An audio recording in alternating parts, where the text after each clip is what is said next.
3-3 자연재해에 대해서 공부해 보도록 하겠습니다. 자연재해는 자연현상이 인간 생활에 피해를 주는 것을 우리가 자연재해라고 합니다. 자연재해 유형은 세 가지로 이렇게 요인으로 나눠 보는데요. 먼저 기후적인 요인에는 여러분들이 잘 알고 있는 홍수, 가뭄, 폭설, 폭염, 한파, 냉해, 태풍 등이 있습니다.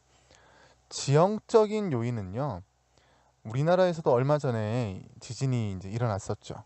그래서 이제 이 지진에 대한 자연재해에 대해서 굉장히 신경을 지금 많이 쓰고 있고요. 그 다음에 화산 활동이 있습니다. 그러니까 백두산이 만약에 터지게 된다면 이런 지형적 요인의 자연재해가 되겠죠. 그리고요, 복합적 요인이라는 것은 기후와 지형이 결합돼서 나타나는 건데요. 대표적인 것이 산사태가 있습니다. 우리 강남 지역에 2015년에 우면산 산사태가 있었죠. 그로 인해서 사람도 죽고 굉장히 많은 피해를 본 적이 있습니다. 자연재해 특징과 대책에 대해서 자세히 한번 들어가 보도록 하겠습니다. 기온과 관련된 자연재해인데요. 기온, 춥냐 덥냐 뭐 이런 것들이 해당이 되겠죠. 첫 번째는 냉해입니다. 냉해는 농작물과 아주 관련이 깊어요. 농작물이 성장하기에 적당하지 않은 온도로 내려가게 되면 그것을 우리 모두 다 냉해라고 합니다. 그래서 여름에도 냉해가 발생할 수 있는 거예요. 그래서 여름철에 굉장히 따뜻한 기온에서 자라야 될 식물들이 여름철 기온이 떨어지게 되면서 잘 자라지 못하면 그것도 냉해가 되겠죠. 그래서 이제 우리 대책으로는요, 분지 지역의 경우 대형 바람개비 같은 것들을 설치해서 이 이제 차가워진 공기를 따뜻한 공기와 섞어주는 그런 이제 대책도 있기도 합니다. 한파로 볼게요. 한파는 주로 겨울철에 굉장히 차가워지는 거죠. 상층에 있는 제트기류나 이제 북극 쪽에 있는 아주 차가운 기류들이 우리나라 쪽으로 내려오면서 많이 발생하게 되는데요. 춥다 보니까 이제 수도관이 동파되는 이런 사고들이 많이 있죠. 그래서 이것에 대한 대책은 수도관의 보온 장비라든가 창문에 바람막이, 이제 문풍지 같은 것들을 붙이면서 한파를 대비하고 있습니다. 그리고 최근에 이제 주의보가 우리 여러분들 핸드폰에 계속 이제 문자 메시지로 들어오죠. 바로 폭염입니다. 폭염은 굉장히 기온이 높으면서 이제 온열 질환이 발생할 수 있는 거죠. 밑에 한번 볼게요. 냉해, 한파주의보, 한파경보, 폭염. 기상청에서 말해주고 있는 것들을 선생님이 좀 옮겨왔는데요. 한파주의보가 내릴 때는 어떤 때이고, 한파경보가 내릴 때는 어떤 때이고, 그 다음에 폭염은 어떤 때에 우리가 이제 폭염주의보나 경보가 내리는지 한번 읽어보면서요, 자세히 보도록 하겠습니다. 강수와 관련된 자연재해로 넘어가도록 할게요. 강수에는 이제 세 가지가 있습니다. 가뭄, 비가 오지 않아서 일어나는 자연재해죠. 비가 너무 많이 와서 일어나는 자연재해는 홍수. 눈이 너무 많이 오면 폭설이 됩니다. 현재 이제 우리나라가 이 가뭄 때문에 굉장히 고생을 하고 있지요. 네, 가뭄은 순식간에 발생하는 건 아니에요. 천천히 이제 일어나죠. 그러면서 계속 비가 오지 않으면 그 피해 면적이 굉장히 넓어지게 됩니다. 선생님이 이제 자료실에 9시 뉴스에서 나온 이 가뭄과 관련된 동영상을 올려놨는데 그걸 보면 잘 알 수 있을 것 같아요. 홍수를 볼게요. 홍수는 집중호우가 내리면서 갑자기 하천이 범람하면서 나타나는 거죠. 네, 이것도 선생님이 홍수 동영상을 같이 올려놨으니까 여러분들 찾아서 보면 될 것 같습니다. 이 가뭄과 홍수에 대한 대책이 바로 다목적 댐이나 보, 저수지 같은 이런 이제 저수시설들, 수리시설들을 만드는 거죠. 그래서 이제 빠져나가는 물들을 잘 관리하거나 또는 너무 많은 물들을 잘 모아서 홍수가 나지 않도록. 그거와 함께 조림 사업, 그러니까 산에 나무를 많이 심는 겁니다. 산림의 녹화를 하게 되면 이게 바로 댐의 역할을 해주는 거예요. 녹색 댐이라고도 합니다. 폭설 볼게요. 구미인 우리 동네에서는 폭설이 내리기가 되게 어렵죠. 하지만 강릉, 영동지방이라든가 아니면 울릉도 같은 곳에서는 이런 폭설 피해가 많이 있습니다. 눈은 무겁거든요. 그래서 여기 지금 보게 되면 이런 비닐하우스라든가 여기 지금 인삼밭 같은데요. 눈이 내려서 다 내려앉은 이런 모습을 볼 수 있죠. 그 다음에 교통에도 아주 문제가 많이 생기기도 합니다. 자, 지금 왼쪽에 여기 지금 사진을 보게 되면 모내기를 했는데 모내기한 논이 이렇게 쩍쩍 갈라져 있어서 지금 모가 제대로 못 자라고 있는 현재 우리나라의 가뭄 피해를 보여주고 있는 사진입니다. 그리고 오른쪽에는 자, 여기 아마 스님이 이제 그 동영상으로도 올려놨는데요. 강남일 겁니다. 강남 지역에 배수가 되지 않으면서 이렇게 물이 넘어섰고 이 차들이 갇히면서 이렇게 물에 잠기게 되는 일이 벌어졌죠. 자, 그 다음에 이제 집중호우가 내리게 되는 원인에 대해서 이제 볼게요. 자, 대륙 쪽에서 차가운 공기가 내려옵니다. 북태평양 고기압 쪽에서 여름에 무덥고 습한 공기가 올라가면 이곳에서 이제 전선이 만들어지면서 많은 비를 내리게 되는데요. 거기에 서해상에서 남서기류로 주로 남서기류가 오는데요. 이 남서기류가 또 유입하게 되면 비가 많이 내리는데 또 비를 내리게 되는 일이 벌어지죠. 그러면서 집중호우가 내리게 됩니다. 자, 그리고 도시 지역에서의 이제 그 물의 유출에 대해서 이제 설명하고 있는 그림인데요. 도시화 이전에는 녹지가 있다 보니까 비가 내리게 되면 51%의 물이 증발을 하고요. 9%만 유출이 됩니다. 그리고 40%는 땅속으로 흡수가 되죠. 그러니까 만약에 100mm의 비가 내렸다면 9mm만 땅 위를 흐르게 되면서 홍수가 예방될 수 있겠죠. 자, 근데 도시는 어때요? 비가 내리게 되면 흡수되어 있는 땅에서 이제 증발하는 양이 되게 부족하기 때문에 증발은 30이지만 침투되는 거는 도시 지역에서는 평균적으로 한 23%밖에 되지 않는다고 해요. 그런데 이제 흡수가 잘 안 되고 바로 이 아스팔트나 콘크리트 위를 흐르게 되면서 47%의 물이 바로 하천으로 유출되게 됩니다. 그러면 47mm라고 하는 녹지 상태의 도시화 이전보다는 많은 양의 빗물이 이 강으로 흘러들게 되면서 홍수가 날 가능성이 더 크게 되는 거죠. 자, 이번엔 대설과 관련된 위성 사진을 볼게요. 자, 지금 보니까 영동 지방에 엄청난 눈이 내리고 있는데요. 이 영동 지방에 눈이 내리려고 하면 무슨 풍이 불어와 줘야 된다고요?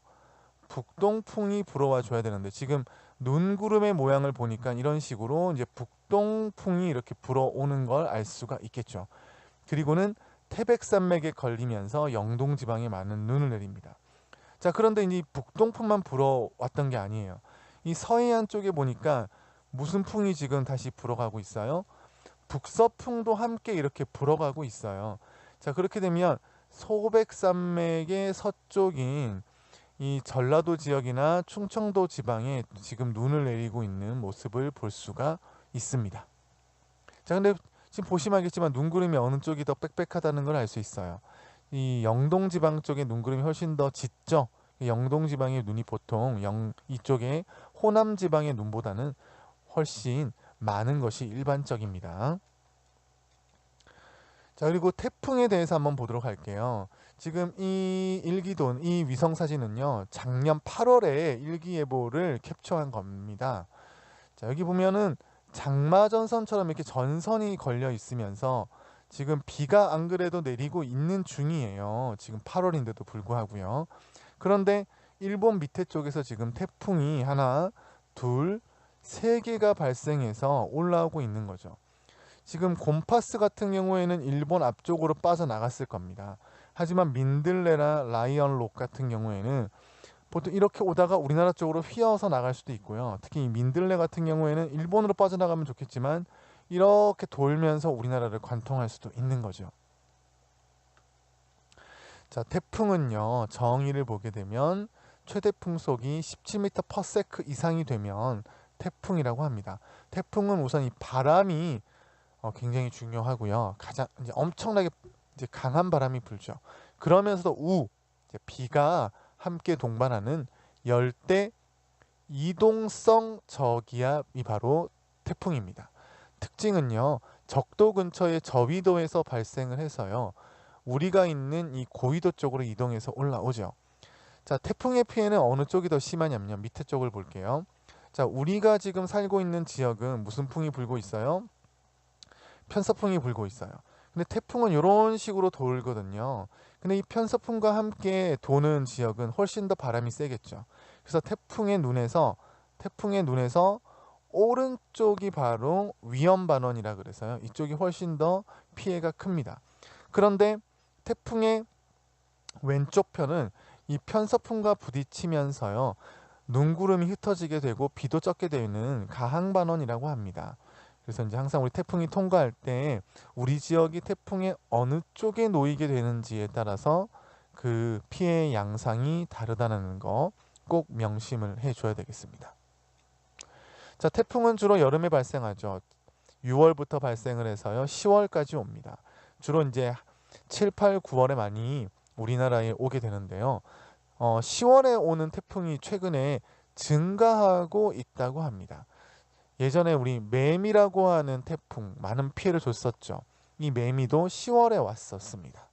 자, 그리고 태풍은요. 자, 적도에서 발생을 해서요. 적도 근처에서 발생을 해서 이렇게 북서진을 하다가 아열대 고압대를 지나서 위도 30도부터는 북동진을 하면서 가게 됩니다. 자, 근데 여기서는 이제 무슨 풍이 분다고요? 편서풍이 불고요. 편서풍 때문에 태풍의 눈에서 오른쪽이 바로 태풍의 피해가 큰 위험 반원이 됩니다. 자, 태풍의 예상 진로 이렇게 나와 있는 부분을 보면요. 태풍이 오는데 지금 태풍이 우리나라 지금 서해안으로 상륙을 하고 있죠. 그러면 태풍의 오른쪽 편이 뭐라 그랬어요? 위험 반원이라 그랬죠. 이제 그렇다면 서울에 굉장히 큰 태풍의 피해가 올 수도 있다는 것을 이 지금 그림을 보면서 우리가 알 수가 있죠. 자, 이제 문제를 보면서 정리를 마지막으로 하도록 하겠습니다. 자, 이와 같이 이제 그래프를 내면서 각 월마다 어떠한 자연재해가 많이 일어나는지를 나타내는 건데요. 7월, 8월에 특히 7월에 굉장히 많은 퍼센트를 보이는 게 바로 호우가 되겠죠. 아주 매서운 비 되겠습니다. 그 다음에 8, 9월에 집중하는 요 내용이 바로 뭐가 될까요? 바로 태풍이 되겠습니다. 자, 그 다음에요. 12월, 1월, 2월, 3월 주로 겨울에 있는 게 바로 얘죠. 바로 대설이 되겠습니다. 그래서 정답은 몇 번이에요? A. 대설이죠. 그 다음에 B. 호우입니다. 그리고 C. 태풍. 정답은 2번이 되겠습니다. 자, 이 문제가 비슷한 문제가 수능 나왔었어요. 자, 원인별 자연재해 발생률을 볼 건데요. ABC는 대설, 태풍, 호우 중에 하나입니다. 자, 우선 5월, 6월, 7월에 집중하는 요 B는 바로 호우가 되겠죠. 그리고 7, 8, 9월로 해서 10월까지 이 자연재해 발생률이 많은 C가 바로 태풍이 됩니다. 그리고 겨울철 12월, 2월, 1이 특히 3월에 굉장히 많은 걸 알 수 있는데요. 이게 바로 A가 대설이에요. 그러니까 대설의 발생이 어느 그 월에 많은 걸 알 수 있어요? 3월에 많은 걸 알 수가 있습니다. 자, 그러면 대설과 호우와 태풍에 대한 설명을 찾으면 되겠지요. 갑은 보면 영동지방의 경우 북동기류 유입과 밀접한 게 있다. 맞죠? 자, 그래서 영동지방은 북동쪽에서 왔을 때 많은 눈을 내립니다. 자, 비는요. 호우인데요. 북동풍이 태백산맥을 넘을 때 나타나는 팬 현상 때문에 영서지방에 주로 발생한다. 자, 이건 이제 높새바람에 대한 설명이죠. 자, 그리고 영서지방에 무슨 피해가 있어요? 가뭄 피해가 있는 게 바로 을에 대한 내용이죠. 그러니까 을은 틀렸습니다. 자, C를 볼게요. 병, C는 태풍이라 그랬습니다. 열대 해상에서 발생한 강풍과 비를 동반한다. 정답이죠. 그래서 갑과 병 2번이 정답이고요. 자, 그 다음에 A는 대설은 C. 태풍보다 남고 북저 기압 배치가 전형적으로 나타나는 계절에 주로 발생한다. 자, 이게 뭐예요? 여름에 대한 게 남고 북저죠. 여름은 뭡니까? C죠, C. 그래서 정은 틀렸죠. 자, 이제 5번 마지막으로 정리하고 이제 마칠게요.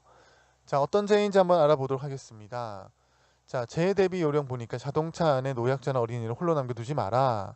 체육활동이나 야외 체험활동 삼가해라. 식중독 발생 우려가 있다. 자, 바로 더위와 관련되는 거겠죠? 바로 폭염에 대한 요령이 되겠습니다. 자, 나를 볼게요. 혈압이 높거나 심장이 약한 사람은 신체 노출 부위를 따뜻하게 감싸라. 장시간 외출할 때는 수도꼭지를 조금 열어서 물이 흐르도록 해라. 온실작물은 동해, 그러니까 어는 걸 방지해라. 바로 추워서 나타나는 현상이죠. 바로 한파가 되겠습니다. 그래서 폭염, 한파 몇 번이죠? 3번입니다. 자, 여러분들 자연재해 이렇게 정리를 마치도록 하겠습니다.